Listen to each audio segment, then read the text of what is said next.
Welcome to another episode of Kitab file. अगर आपको किताबें पढ़ने का शौक है तो ये चैनल और वीडियो दोनों आपके लिए है। और अगर नहीं है तो मैं उम्मीद करता हूँ कि आज की वीडियो के अख्ताम पे थोड़ा बहुत शौक आपके अंदर ज़रूर पैदा हो जाएगा। आज मैं आपके लिए एक और बुक रिव्यू लेकर आया हूँ और किताब जो है उसका नाम है गज़ा और ये लिखी है नॉर्मन फिंकलस्टाइन ने। किताब के बारे में बताने से पहले मैं जो इनके ऑथर हैं उनका एक थोड़ा सा तारुफ करा दूँ। ये एक एकेडमिक हैं, एक हिस्टोरियन हैं और इन्होंने जो है अर्ली 2000 में एक किताब लिखी जिसका नाम था हॉलोकॉस्ट इंडस्ट्री। और इस किताब ने एक बहुत तहलका मचाया। वो इसलिए कि इसमें इन्होंने सबूत के साथ जो है ये बात रखी सामने कि दो किस्म की हॉलोकॉस्ट हुई हैं। एक तो वो जो तारीखी हॉलोकॉस्ट है जो सेकंड वर्ल्ड वॉर के दौरान हुई, जिसमें यहूदियों को इकट्ठा किया गया, उनको मारा गया।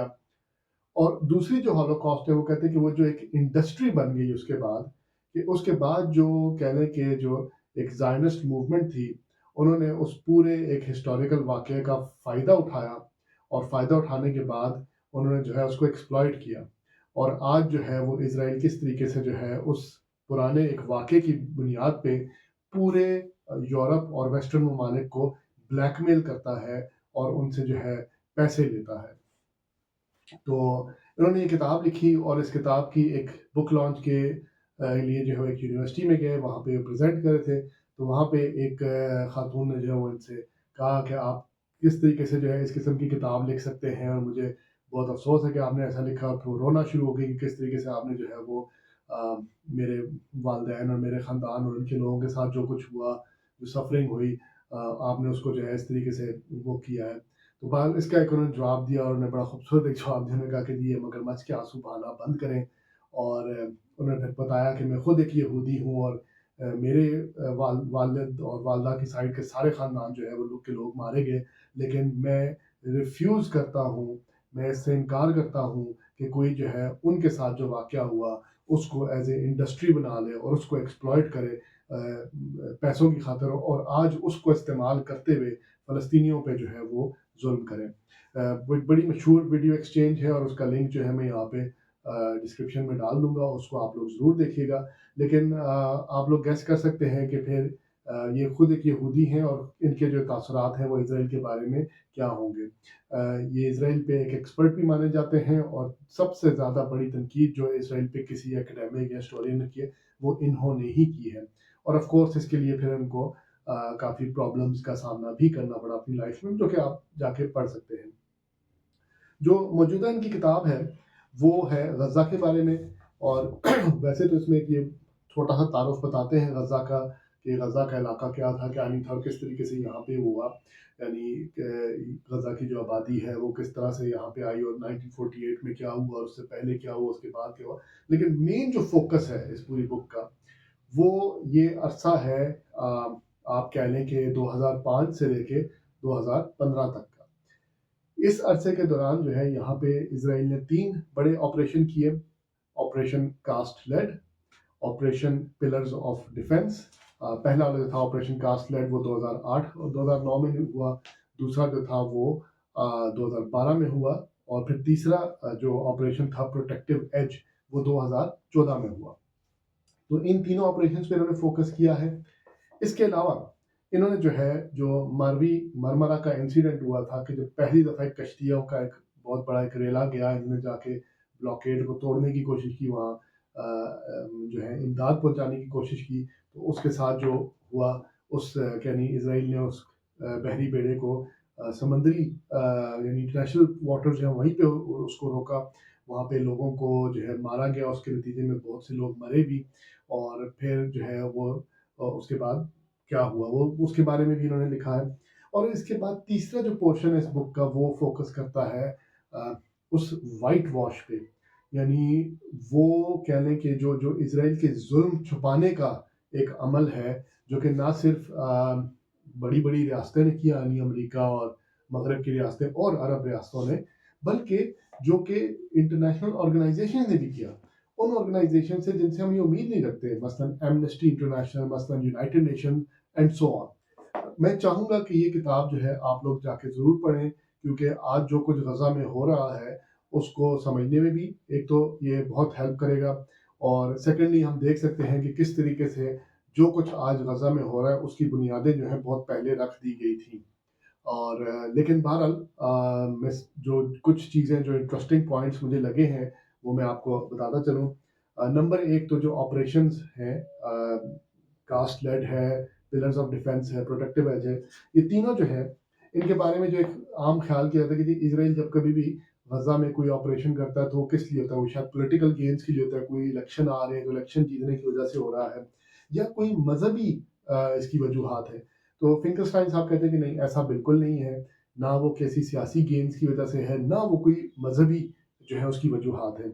بلکہ اس کی وجہ جو ہے وہ کہتے ہیں صرف اور صرف ہے ریسٹورنگ ڈیٹرنٹ کیپیسٹی. یعنی اسرائیل جو ہے جو بار بار پوری دنیا میں ملیٹریلی اپنا ایک شکست کھاتا ہے، ملیٹریلی وہ جو ہے کہہ رہے اس کو شکست ہوتی ہے، وہ کوئی اپنے آبجیکٹیوز نہیں پورے کر پاتا، تو کس طریقے سے وہ غزہ میں یہ آپریشن کرتا ہے، کیونکہ غزہ کے نہتے عوام جو ہے وہ اس کے خلاف ان کے پاس تو ہتھیار ہے نہیں کہ وہ اس کا مقابلہ کریں، تو اس لیے وہاں پہ یہ کر کے وہ جو ہے نا اپنی ایک دھاک بٹھانا چاہتا ہے پوری دنیا میں کہ ہم بھی کچھ ہیں. تو یہ بیسیکلی وہ کہتے ہیں کہ اس کی ریزن ہے ان سارے آپریشنز کی وہ یہی ہے کہ صرف اپنی دھاک جو بٹھائی جائے. اور میرے خیال میں ہم دیکھ سکتے ہیں کہ واقعی ایسا ہی ہے کہ اب جب 7 اکتوبر کا ایک واقعہ ہوا اور اس کے بعد جو اسرائیل نے بہت ہی کہنے کہ ہارڈ ہینڈڈنیس رکھی ہے، اس کی وجہ بھی پھر اس کانٹیکسٹ میں سمجھ میں آتی ہے کہ یس وہ کیوں تھا، کیوں اتنی سختی سے جو اسرائیل نے جا کے اس کے خلاف وہ کاؤنٹر اٹیک کیا، کیونکہ وہ اپنی جو ایک ساخت کھو بیٹھے ہیں اس کو جو ہے وہ بحال کریں. اور اس میں وہ ذکر کرتے ہیں نہ صرف حالات و واقعات کا بلکہ خود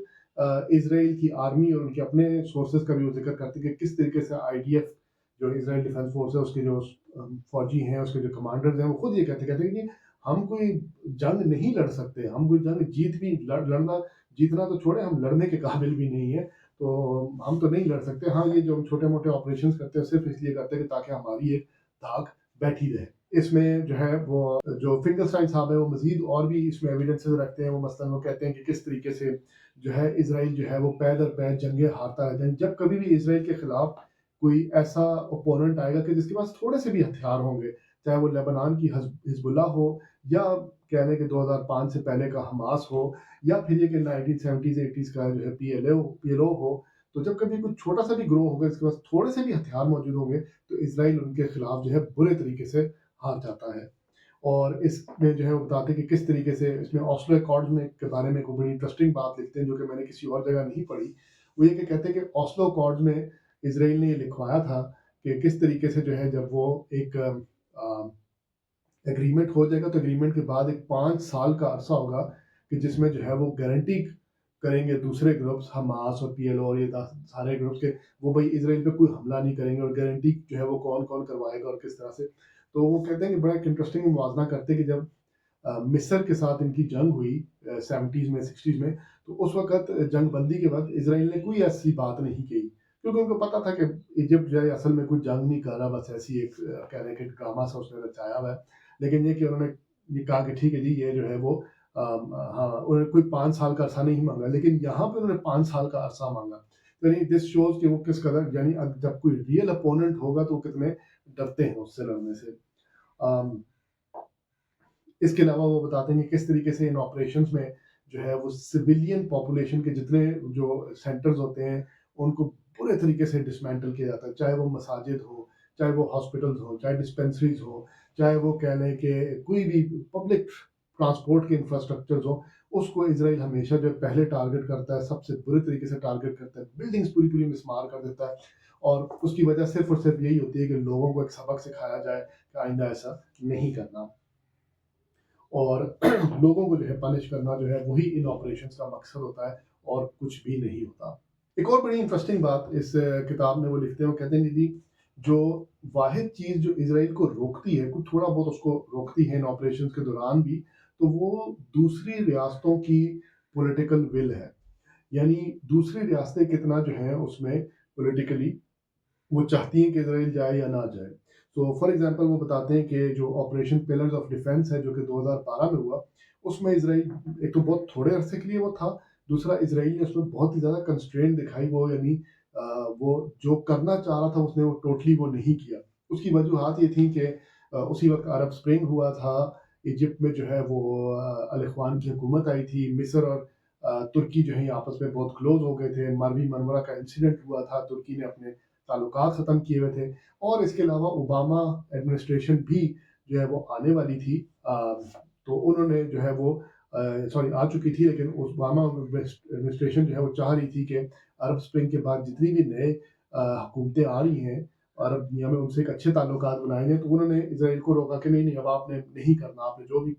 किया अब तक कर लिया सो कर लिया, but now you have to back off. तो किस तरीके से उन रियासतों की जो है वो एक पूरी कहने की एक विल थी जिसने इसको रोके रखा। तो मेरे ख्याल में अभी भी एक बहुत इंपॉर्टेंट लेसन है कि अभी भी इसराइल जो कुछ भी कर पा रहा है वो इसीलिए कर पा रहा है क्योंकि किसी भी रियासत ने जो है उसको रोका नहीं। यानी इन अदर वर्ड्स मैं ये कहूँगा कि एक सिंबॉलिक जो है वो रिएक्शन भी काफ़ी है। लेकिन साथ ही साथ इसमें ऑथर जो हैं वो कहते हैं कि हमें ये नहीं भूलना चाहिए कि ये वही ममालिक हैं कि जो इसराइल से जो है बिज़नेस करते आए हैं, करते आ रहे हैं, ठीक है, इस सारी चीज़ों के बावजूद। और ये वही अमेरिका है, चाहे इस अमेरिका में ओबामा की हुकूमत हो, चाहे ट्रंप की हो, चाहे हिलरी की हो, चाहे जो है वो ट्रंप की हो, चाहे बाइडेन की हो, तो इट डज़न्ट मैटर कि किसकी हुकूमत है, इन सब हुकूमतों ने हमेशा जो है वो इसराइल की ही सपोर्ट की है। और इसमें जो है ये भी हमें नहीं भूलना चाहिए कि किस तरीके से जो है पॉलिटिकल शॉर्ट साइटेडनेस है मुख्तलिफ ऑर्गेनाइजेशंस की, हमास की, हिजबुल्लाह की, कि इन्होंने भी एट दी एंड जो है वो मुज़ाकरात की तरफ ही गए। यानी जब आपको पास एक मौका है कि आप एक दुश्मन से लड़ें और उसको जो है उसको शिकस्त दें, तो आपने भी जो है वो इंटरनेशनल प्रेशर में आके और सारी चीज़ों में आके आपने कहने के मुआहदात की और आपने आगे नहीं गए। जो बहुत इंटरेस्टिंग पोर्शन है इस पूरी बुक का वो ये वाइट वॉशेस हैं। इसमें पहले वो गोल्डस्टोन रिपोर्ट का जिक्र करते हैं। जब इसराइल ने ऑपरेशन कास्ट लेड किया तो उसके बाद जो है उन्होंने एक रिपोर्ट, एक कमीशन बनाया गया गोल्डस्टोन कमीशन के नाम से। रिचर्ड गोल्डस्टोन जो है ये एक रिटायर्ड जज थे, इनको सौंपा गया कि आप जाएं, जाके देखें और जाके इन्वेस्टिगेट करें, और उन्होंने बहुत अच्छी इन्वेस्टिगेशन की। और उस इन्वेस्टिगेशन के नतीजे में इन्होंने कहा कि इसराइल ने डेफिनेटली डेफिनेटली उन्होंने इसराइल ने जो है वॉर क्राइम्स किए हैं। और इसकी जो एक वो वजह बनी वो बहुत ज़्यादा मशहूर होने की भी, वो ये थी कि गोल्डस्टोन साहब खुद जो है he was a Zionist, he was a very strong supporter of Israel. और वो जब आके आपके कह तो जो सबसे बड़ा सपोर्टर है आपका, ठीक है, वो आके आपको कह रहा है कि जी आपने जंगी जराइम किए हैं, तो कितना जो है वो प्रॉब्लमेटिक होगा। लेकिन रिपोर्ट तो आ गई, लेकिन उसके कोई 2-1 साल बाद जो है इतना प्रेशर था गोल्डस्टोन साहब पे, चाहे ब्लैकमेलिंग थी, चाहे क्या था, क्या नहीं था, लेकिन ये कि उन्होंने अपनी सारी बातें वापस ले ली, रिकाउंट कर ली। और ये फिंकलस्टाइन साहब कहते हैं कि एक बहुत बड़ा धोखा था। बहुत बड़ा व्हाइट वॉश तो था ही था, लेकिन एक धोखा भी था। और ये सारी जो है ना फिर उसको ब्रेकअप करते हैं कि भाई ये आपने स्टेटमेंट दी और ये स्टेटमेंट पिछली स्टेटमेंट के मुताबिक कैसे गलत थी, और अब हकायक के नतीजे में ये कैसे दिखती है। तो बड़ा अच्छा है कि इन्होंने एनालिसिस किया है। और फिंकलस्टाइन साहब की एक इंटरेस्टिंग बात यह है कि एक बात को एक तो गहराई से भी देखते हैं, लेकिन प्लस ये सारे जावियों से उसको जो है ना वो परखते हैं, उसको देखते हैं, चाहे छोटे से छोटी बात हो, चाहे बड़े से बड़ा आर्ग्यूमेंट हो, तो ये किसी चीज़ को जो है ना वो छोड़ते नहीं है। तो जो भी हम रोज़मर्रा की ज़िंदगी में आर्ग्यूमेंट सुनते हैं इसराइल की साइड से या इंटरनेशनल कम्युनिटी की साइड से, तो ये ही takes up each and everything. तो गोल्डस्टोन के बारे में वो यही कहते कि जी एक वाइट वॉश तो था ही था, लेकिन ये धोखा भी था। ना सिर्फ उन फ़लस्तीनी लोगों के साथ, गज़ा के लोगों के साथ धोखा था, बल्कि ये उन एक्टिविस्ट के साथ भी एक धोखा था कि जो एक्टिवली जिन्होंने अपनी पूरी ज़िंदगी इस बात को दे दी कि वो इज़राइल के जराइम और उसके जो कह लें कि उसके जो ज़ुल्म है उसको दुनिया के सामने रखें। इसके अलावा एक और जो व्हाइट वॉश का उन्होंने ज़िक्र किया वो एमनेस्टी इंटरनेशनल का था कि किस तरीके से जब जो तीसरा ऑपरेशन हुआ प्रोटेक्टिव एज, तो उसमें एमनेस्टी इंटरनेशनल ने किस तरीके से जो है वो सारी जो है अपनी रिपोर्ट पेश की, और उस रिपोर्ट में उन्होंने सारे का सारा मलबा जो है वो हमास पे डाल दिया। सो फॉर एग्जांपल वो कहते हैं कि जी हमास के रॉकेट्स का हर वक्त जिक्र होता है कि जी हमास रॉकेट फायर करता है और वो ये करता है। कहते हैं कि आप ये लफ्ज़ रॉकेट इस्तेमाल करना भी बहुत गलत है। असल में वो वाटर बॉटल्स हैं, ठीक है? वो कहता है कि पानी की बोतलों से बढ़ के और वो कुछ नहीं है। तो कहता है वो फायर करते हैं और उन बेचारों के पास यही रह गया है फायर करने को। तो वो कहते हैं कि जो हकीकत है वो हकीकत बतानी चाहिए, ये रॉकेट्स नहीं है। और ये कहना कि जी हमास ने जो है वो सारा किया है, हमास ने सारी गलती की, तो भी दूसरी तरफ भी तो आप देखें,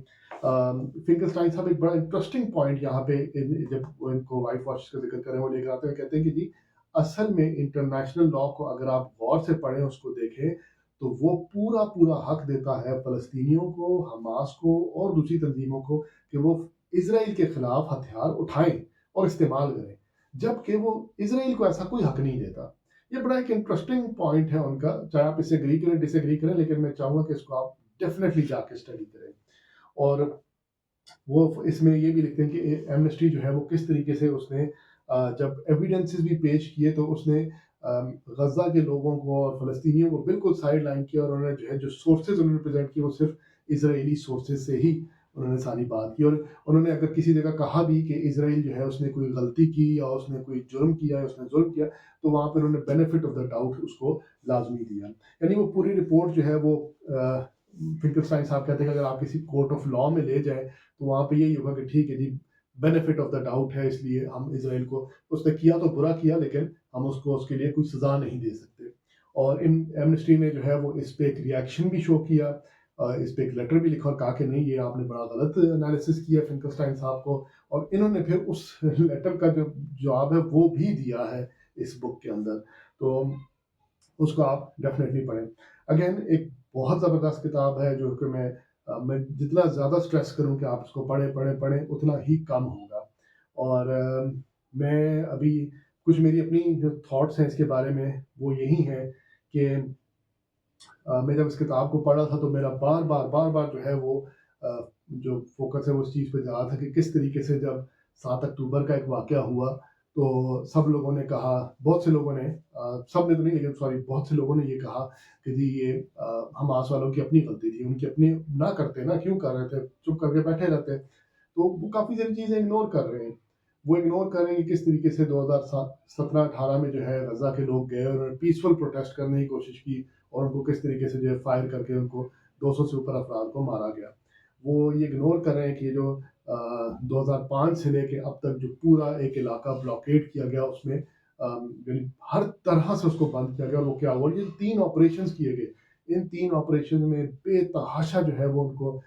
नुकसान पहुँचाया गया। इसमें सिर्फ़ अगर आप जाके ऑपरेशन कास्ट लेड के दौरान जो सिविलियन कह लें कि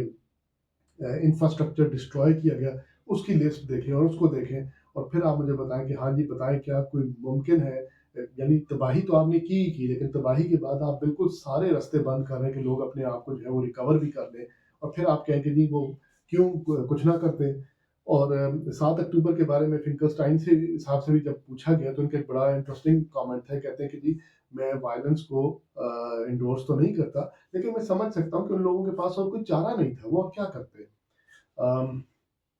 इसी तरह से जो मेरी एक और सोच गई कि जो अभी जो कुछ भी गज़ा में हुआ है और जो हो रहा है, उसमें जो डिस्ट्रक्शन का लेवल है वो इन तीनों ऑपरेशन से कई गुना ज़्यादा था। यानी इन तीनों ऑपरेशन में जो इज़राइल ने जो कुछ किया वो बहुत कम था compare to what it is doing today. और उसकी वजह एक सिर्फ़ ये है कि उसने वो पीछे हिस्टोरिकल रिकॉर्ड एक देख लिया है, और मेरे ख़्याल में अभी इस कॉन्टेक्स्ट में पढ़ के यही नज़र आता है कि चूँकि उस वक़्त लोग चुप रहे, इसलिए आज जो है उनको एक खुला मैदान मिल गया कि जी जो मर्ज़ी करो, पिछले 10 साल में हमने देख लिया, किसी ने कुछ नहीं बोला, सो लेट्स डू इट। एक और चीज़ जो बड़ी इंटरेस्टिंग मुझे लगी इस किताब में, वो ये कि जिस तरीके से ऑपरेशन पिलर्स ऑफ डिफेंस के दौरान हमने देखा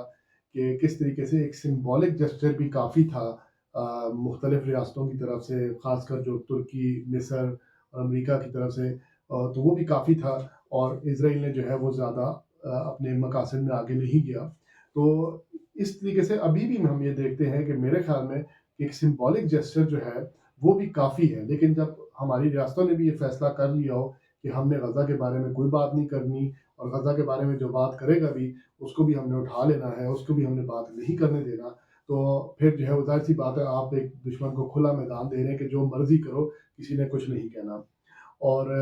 व्हाइट वॉश जो कह लें कि इंटरनेशनल ऑर्गेनाइजेशन ने किया, ये बहुत बड़ा एक मैं कहूँगा कि ये एक बहुत बड़ा क्रिमिनल ऑफेंस है कि आपने एक तो जो जुल्म हुआ सो हुआ, लेकिन उस जुल्म को रिपोर्ट करते हुए भी آپ نے ظالم کو جو ہے بالکل ساری اس کو جو ہے نا دھو ڈالا، اس نے کہا کہ بالکل اس نے کوئی جرم نہیں کیا، اور سارے ظلم کا ملبہ جو ہے مظلوموں پہ ڈال دیا۔ اور یہ انٹرنیشنل آرگنائزیشن جو ہے انہوں نے کیا، ان آرگنائزیشن نے کیا کہ جن سے جو ہمیں آ کے کہتی ہیں کہ جی ہم انسانی حقوق اور انسانی آزادی کے علم بردار ہیں، ایمنسٹی ہے، یونائٹڈ نیشنز ہے۔ تو اس کو بڑی تھورلی جو ہے وہ فنکلسٹائن صاحب نے اس کے بارے میں لکھا ہے، اور وہ کہتے ہیں کہ میری یہ کتاب لکھنے کا مقصد بھی یہی ہے کہ میں اس کتاب کو لکھوں، یہ ساری چیزیں لکھوں، کیونکہ مجھے نہیں پتا کہ کب کوئی یہاں پہ ان لوگوں کو انصاف ملے گا، غزہ کے لوگوں کو نہیں ملے گا، لیکن میں چاہتا ہوں کہ یہ ہسٹوریکل ریکارڈ کا حصہ رہے، ہسٹری میں یہ چیز پریزرو رہے، تاکہ کل کو جب کبھی بھی کوئی ان کے بارے میں کوئی فیصلہ کرنا چاہے تو وہ یہ historical record at least preserve رہے۔ اور میرے خیال میں اس وقت ہمارے لیے بھی یہ بہت ضروری ہے کہ اگر اور کچھ نہیں تو ہم ہسٹوریکل ریکارڈ جو ہے اس کو پریزرو کریں۔ ابھی جو جنگ چل رہی ہے یہ جب ختم ہوگی تو تبھی اس پہ جا کے اس کے نتائج سارے آئیں گے۔ ہمیں ساری جو ابھی جو ڈیٹیلز آئی ہیں میرے خیال میں وہ صرف 10% ہیں اس پہ جو ہوا ہے۔ تو میرے خیال میں یہ بہت ضروری ہے کہ ہم لوگ بھی اس کو ہسٹوریکل ریکارڈ کو زندہ رکھیں، ایٹ لیسٹ یہ this is the least we can do. اور اس میں ہم کیا کر سکتے ہیں کہ آپ اس کتاب کو پڑھیں، ہم اس میں کیا کر سکتے ہیں کہ ہم جو وہاں سے آنے والی خبریں ہیں اس کے بارے میں آگاہی رکھیں، اپنے بچوں کو بتائیں۔ میں نے اس کے علاوہ ایک اور کتاب ہے فلسطین سے ہی متعلق، اس کا بھی ریویو کیا ہے، اس کو بھی آپ لوگ ضرور دیکھیں۔ تو جو کوئی بھی آپ انفارمیشن لے سکتے ہیں خود بھی اس کو دیکھیں، اور اپنے خاندان والوں کو بھی اس کو دکھائیں، اور اس کو اس چیز کو زندہ رکھیں۔ یہ جو ایک کہنے کے ہسٹوریکل ایونٹ ہے اس کو بھولنے نہ دیں۔ تو اگر آج کی ویڈیو آپ کو اچھی لگی ہے تو لائک کریں، شیئر کریں، سبسکرائب کریں۔